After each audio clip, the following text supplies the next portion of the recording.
Assalamualaikum warahmatullahi wabarakatuh. Kenalkan, saya Rizal. Saya adalah seorang user researcher.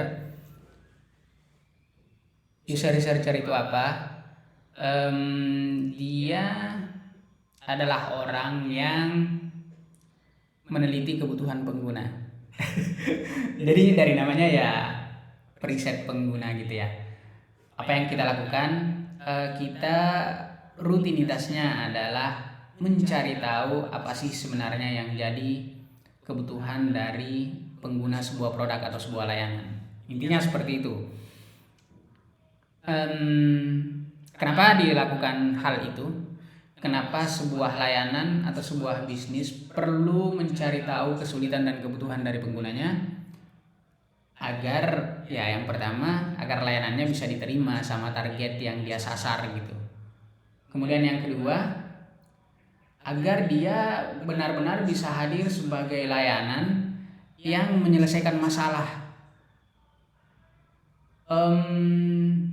Boleh jadi sebenarnya suatu layanan itu dipakai di depannya pada saat dia sedang launching misalnya, kemudian lama-kelamaan akhirnya menurun terus penggunanya. Itu karena dia tidak menyelesaikan masalah penting yang dialami oleh pengguna.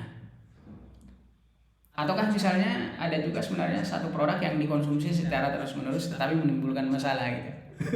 Ini di luar itu ya. Jadi intinya di situ, user research itu adalah sebuah aktivitas menggali kebutuhan pengguna sebuah produk atau layanan.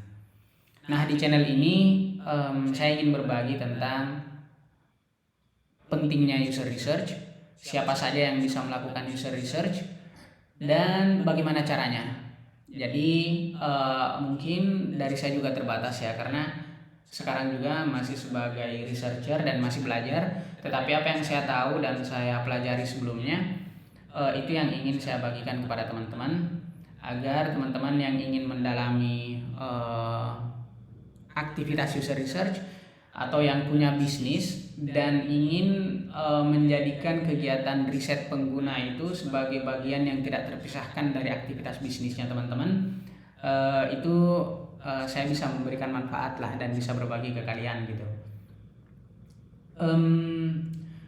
Riset yang akan kita pelajari ke depan itu banyak jenisnya sebenarnya, tetapi yang paling penting itu adalah riset yang itu akan banyak menjawab tentang why, kenapa seseorang, kenapa pengguna itu melakukan tindakan ini, kenapa orang yang loyal di awal ujung-ujungnya akhirnya lari, misalnya kayak begitu ya. Biasanya dari pengalaman saya, riset yang applicable, yang bisa kemudian diimplementasikan hasilnya itu adalah riset yang menjawab pertanyaan tentang kenapa gitu. Ya mungkin itu saja dulu. Kita coba akan ketemu di video-video selanjutnya. Dan mohon maaf kalau setting videonya seperti ini, apa adanya. Pencahayaannya cuma pakai lampu di atas itu langsung. Dan ya itu saja.